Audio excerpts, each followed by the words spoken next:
अस्सलाम वालेकुम dear students, आप देख रहे हैं सैयद अली एकेडमी और हाजिर हैं हम लोग बायोलॉजिकल मॉलिक्यूल के एक और न्यू वीडियो के साथ। आज की इस वीडियो के अंदर हम लोग जिक्र कर रहे हैं मैक्रो मॉलिक्यूल्स की सिंथेसिस और मैक्रो मॉलिक्यूल्स के ब्रेकडाउन के हवाले से। मैक्रो मॉलिक्यूल्स जिन्हें पॉलीमर्स कहा जाता है, उनकी सिंथेसिस कैसे होती है, उनका किस तरह से ब्रेकडाउन होता है, तो इन दोनों टॉपिक्स को आज की इस वीडियो के अंदर डिस्कस किया जाएगा और लास्ट के अंदर इससे रिलेटेड एमसीक्यूज भी आपके लिए पेश किए जाएंगे। सबसे पहले अगर हम जिक्र करें तो यहाँ पर बयान किया जा रहा है सिंथेसिस ऑफ मैक्रोमोलेक्यूल्स, बड़े मॉलिक्यूल्स का बनना। बड़े मॉलिक्यूल्स छोटे मॉलिक्यूल्स में से बनेंगे जिनको मोनोमर्स कहा जाएगा, तो बड़े मॉलिक्यूल्स का यानी पॉलीमर्स का बनना। अब बड़े मॉलिक्यूल्स जिस प्रोसेस से बनते हैं उस प्रोसेस को कहा जाता है कंडेंसेशन। कंडेंसेशन के नतीजे में ये बड़े मॉलिक्यूल्स बनते हैं। अब इसी के बाद से लिखा हुआ है कि सेल के अंदर जो मॉलिक्यूल्स होते हैं, जो सेल का स्ट्रक्चर बनाते हैं और सेल के अंदर एक्टिविटीज़ को अंजाम करते हैं, वो बड़े कॉम्प्लेक्स मॉलिक्यूल्स होते हैं जिनका साइज भी बड़ा होता है और काफ़ी ज़्यादा ऑर्गेनाइज्ड होते हैं। तो सेल के अंदर पाए जाने वाले मॉलिक्यूल्स बड़े मॉलिक्यूल्स होते हैं। अब ये बड़े मॉलिक्यूल्स बनते कैसे हैं? ये छोटे से मॉलिक्यूल्स में से जो वेट में भी कम होंगे उन छोटे से मॉलिक्यूल्स में से बनेंगे जिन्हें मोनोमर्स कहा जाता है, या दूसरा उनको हम लोग बिल्डिंग ब्लॉक्स कह रहे होते हैं। ये मोनोमर्स जुड़ करके पॉलीमर्स को बनाएंगे। मोनो का मतलब है सिंगल, मर का मतलब है पार्ट या मॉलिक्यूल। सिंगल पार्ट जो है वो जुड़ेंगे और जुड़ते जाएंगे और बड़े पार्ट वाले मॉलिक्यूल, ज़्यादा पार्ट वाले मॉलिक्यूल्स जो है बनाएंगे जिनको हम पॉलीमर्स कहेंगे। यहाँ पर तमाम मॉलिक्यूल्स के छोटे पार्ट्स का जिक्र किया जा रहा है, जैसे ओलिगोसेक्राइड और पॉलीसेक्राइड के मोनोसेक्राइड्स, प्रोटीन्स के amino acids.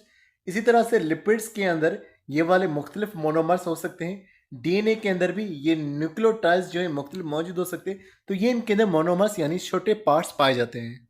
Chemical composition of cell के अंदर भी आपने डिस्कस किया था कि protein, carbohydrate, lipid, DNA, RNA ये मौजूद होते हैं, तो ये भी दरअसल बड़े मॉलिक्यूल से मैक्रो मॉलिक्यूल्स हैं। अब मैक्रो मॉलिक्यूल्स के बनने के हवाले से लिखा हुआ ये इस तरह से बनते हैं जिस तरह से रेल के जो डब्बे होते हैं वो आपस में जुड़ करके रेल कार को यानी कि एक पूरी रेल ट्रेन को बनाते हैं। तो रेल के डब्बे आपस में जुड़ेंगे, एक पूरी ट्रेन बनेगी। इसी तरह से मोनोमर्स आपस में जुड़ेंगे और एक पॉलीमर बनेगा। और ये प्रोसेस मोनोमर में से मैक्रोमोलेक्यूल के बनने का ये तमाम जानदारों में एक जैसा होगा। इंसानों में जिस तरह से मॉलिक्यूल्स बनेंगे उसी तरह से छोटे जानदार यानी बैक्टीरिया के अंदर भी मॉलिक्यूल्स बनते रहेंगे। प्रोसीजर किस तरह से होगा कि एक मॉलिक्यूल में से, एक मोनोमर में से हाइड्रोजन रिमूव होगा और दूसरे मोनोमर में से जो है हाइड्रोक्सिल ग्रुप जो है रिमूव होगा। यानी एक तरफ से हाइड्रोक्सिल ग्रुप और दूसरी तरफ से ये हाइड्रोजन आएगा, दोनों के निकलने से बनेगा हमारे पास वाटर।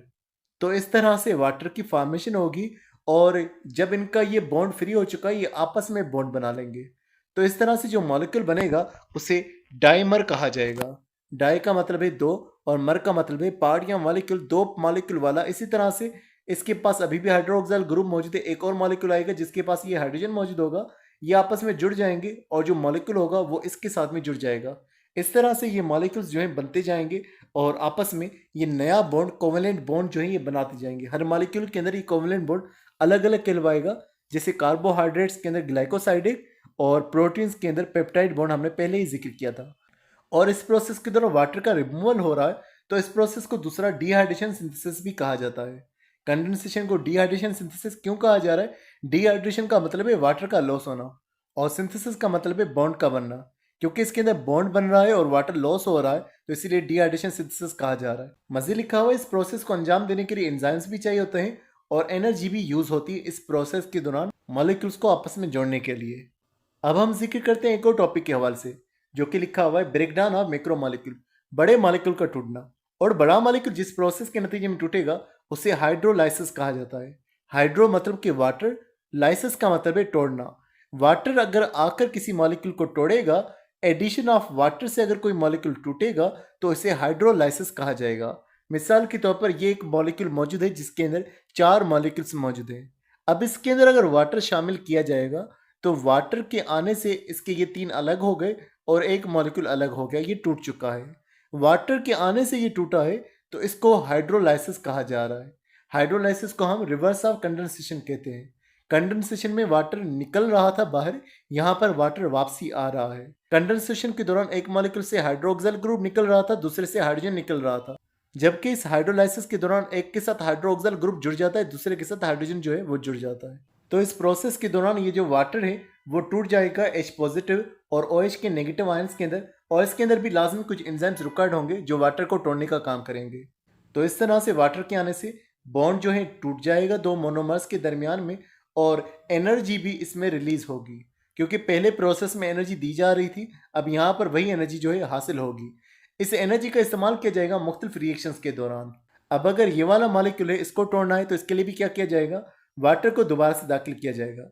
जब वाटर को हम दोबारा से दाखिल करेंगे, वाटर जो है H पॉजिटिव के अंदर और OH नेगेटिव के अंदर टूट चुका होगा, और फिर एक तरफ H पॉजिटिव आकर जुड़ जाएगा, दूसरी तरफ OH नेगेटिव आकर के जुड़ जाएगा। तो इस तरह से ये वाला मॉलिक्यूल के दरमियान जो बॉन्ड होगा ये भी ब्रेक डाउन हो जाएगा। तो इस तरह से बॉन्ड ब्रेक डाउन होगा और मॉलिक्यूल जो है अलग होते जाएंगे।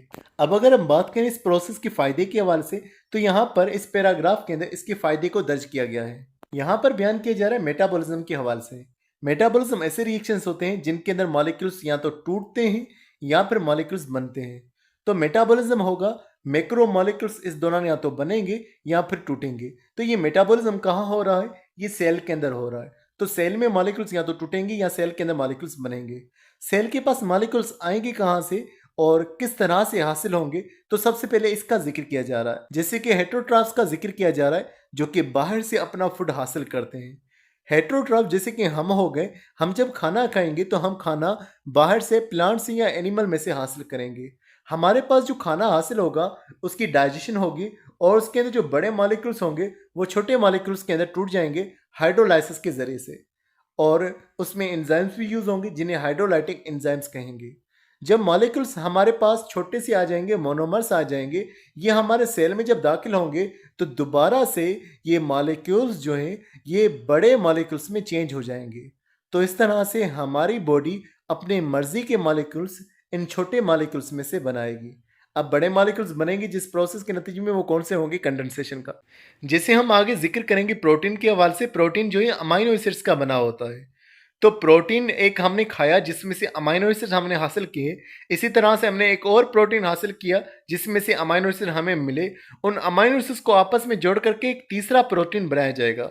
तो इस तरह से हमारी बॉडी अपनी मर्जी की सब्सटेंसेस को बनाती है। अब अगर हम बात करेंगे ऑटोट्रॉफ्स के हवाले से, प्लांट्स और अलजी जैसे जानदारों के हवाले से, ये अपने अंदर खुद से मोनोमर्स बनाते हैं। ये मोनोमर्स कैसे बनाएंगे, इनऑर्गेनिक मॉलिक्यूल्स में से ये मोनोमर्स बनाते हैं। जैसे कार्बन डाइऑक्साइड हो गया, वाटर हो गया, ये इनको यूज करके ग्लूकोज को बनाते हैं। उसके अलावा नाइट्रेट, सल्फेट्स, इनको भी यूज करके प्रोटीन वगैरह के मॉलिक्यूल्स ये बना रहे होते हैं। तो इनऑर्गेनिक मॉलिक्यूल्स से ये ऑटोट्रॉफ जो है ये मोनोमर्स बनाते हैं। फिर इनके अंदर ये मोनोमर्स आगे चल करके जुड़ जाते हैं और ये मैक्रो मॉलिक्यूल्स बन जाते हैं। मिसाल के तौर पर इन्होंने ग्लूकोज बनाया था। अब ग्लूकोज जो इन्होंने बनाया था वो अपने पास खर्च करने के लिए तो यूज करेंगे ही, लेकिन वो अगर अमाउंट ज्यादा बना हुआ है तो ये उसे स्टोर करेंगे। अब ये स्टोर कहाँ पर होगा, ये इनके सोर्स के अंदर स्टोर होगा या सिंक टिश्यूज के अंदर स्टोर होगा। सिंक टिश्यूज के अंदर या सोर्स टिश्यूज के अंदर ये बड़ा मॉलिक्यूल बन चुका होगा, मैक्रो मॉलिक्यूल, और फिर वो स्टोर होगा। सोर्स और सिंक क्या होते हैं, मिसाल लीव्स हैं प्लांट के, उस लीव्स में वो ग्लूकोज बना रहे हैं। अब ग्लूकोज का ज़्यादा अमाउंट हो चुका है लीफ के अंदर, तो वो उसे जमा कर रहे हैं, तो बड़ा मॉलिक्यूल बना करके वो उसे स्टोर करने का काम कर रहे हैं। तो लीफ जिसके अंदर खाना बना है वो उसका सोर्स, और अगर लीफ से वो ट्रांसफर हो गया और रूट में या स्टेम में चला गया, रूट के अंदर कॉर्टेक्स के अंदर चला गया, स्टेम के अंदर कॉर्टेक्स में चला गया, तो कॉर्टेक्स के सेल्स जो है जहाँ पर वो खाना स्टोर हो रहा है वो उसके सिंक टिश्यूज हैं, तो वहाँ पर वो मैक्रो मॉलिक्यूल्स बन सकते हैं। इन्होंने एक दफ़ा मैक्रो मॉलिक्यूल्स बना दिए, जब मजीद सेल्स को वो मैक्रो मॉलिक्यूल चाहिए होंगे ताकि वो एनर्जी हासिल कर सकें या फिर वो अपने मटेरियल्स कुछ बना सकें, दोबारा से ये बड़े मॉलिक्यूल्स छोटे मॉलिक्यूल्स में टूटेंगे हाइड्रोलाइसिस के जरिए से। छोटे मॉलिक्यूल्स में टूटेंगे, फिर उन्हें दोबारा से कंडेंसेशन के जरिए से बड़े मॉलिक्यूल्स बनाया जाएगा। अगर एनर्जी चाहिए होगी तो बस वो मॉलिक्यूल्स टूट जाएंगे छोटे मॉलिक्यूल्स के अंदर, और अगर दोबारा से उन मॉलिक्यूल्स को बनाना है तो वो छोटे मॉलिक्यूल्स आपस में जुड़ करके बड़े मॉलिक्यूल की सूरत इख्तियार कर लेंगे। तो डियर स्टूडेंट्स, अब हम बढ़ते हैं एमसीक्यूज की तरफ ताकि आपका ये टॉपिक वहां से भी क्लियर हो सके। सबसे पहला सवाल हमारे पास मौजूद है, जब डाइसैकेराइड टूटता है तो वाटर के कितने मॉलिक्यूल्स हमारे पास हासिल होते हैं? 2 मॉलिक्यूल, 1 मॉलिक्यूल, 3 मॉलिक्यूल्स, या कोई वाटर का मॉलिक्यूल हासिल नहीं होता? एक और एमसीक्यूज आ गया कि वो प्रोसेस जिसके अंदर मैक्रो मॉलिक्यूल्स बनते हैं उसे क्या कहा जाता है? कंडेंसेशन, डिहाइड्रेशन, सिंथेसिस, हाइड्रोलाइसिस, या बोथ ए एंड बी? एक और सवाल आ गया कि पॉलीमर्स जिस प्रोसेस के नतीजे में टूटते हैं उसे क्या कहा जाता है? कंडेंसेशन, डिहाइड्रेशन, सिंथेसिस, हाइड्रोलाइसिस या दोबारा से बोथ एंड भी। एक और सवाल हमारे पास आ गया, तो जब एक पॉलीसेकेराइड बनता है जिसके अंदर 200 मॉलिक्यूल्स मौजूद हैं, कितने वाटर के मॉलिक्यूल्स जो हैं उस दौरान रिमूव होंगे इस प्रोसेस के दौरान? 200 मॉलिक्यूल्स, 199, 201 या 202 मॉलिक्यूल्स। एक और सवाल कि हेटेरोट्रॉफ के अंदर जब हाइड्रोलाइसिस का प्रोसेस होता है तो वो जिन एंजाइम्स को यूज करते हैं उन एंजाइम्स को क्या कहा जाता है? ऑप्शंस मौजूद है, hydrolytic enzyme, hydrostatic enzyme, transferase enzyme या रिएक्टिव एंजाइम्स। फिर एक और सवाल आ गया कि ऑटोट्रॉफ्स जो है ये मोनोमर्स को बनाते हैं, तो ऑटोट्रॉफ्स मोनोमर्स को किस में से बनाते हैं? ऑर्गेनिक कंपाउंड में से, इनऑर्गेनिक में से, मेटाबॉलिक कंपाउंड में से या आयोनिक कंपाउंड्स में से? अब हमारे पास लास्ट क्वेश्चन आ गया कि मोनोमर्स के हवाले से कौन सी बात दुरुस्त नहीं है। तो यहाँ पर ये 4 ऑप्शंस लिखे हुए, आपको जो सही लगता है आपसे लिखें और फिर बुक में से चेक करें कि आपके कितने सवाल जो हैं सही हुए। मैं उम्मीद करता हूँ ये एमसीक्यूज आपके लिए काफ़ी ज़्यादा हेल्पफुल साबित हो रहे होंगे। तो डियर स्टूडेंट्स, आज के में बस इतना ही था। उम्मीद करता हूँ ये वीडियो आपको पसंद आई होगी। मिलते हैं नेक्स्ट वीडियो में, तब तक अपना बहुत सारा ख्याल रखिएगा। अस्सलाम वालेकुम।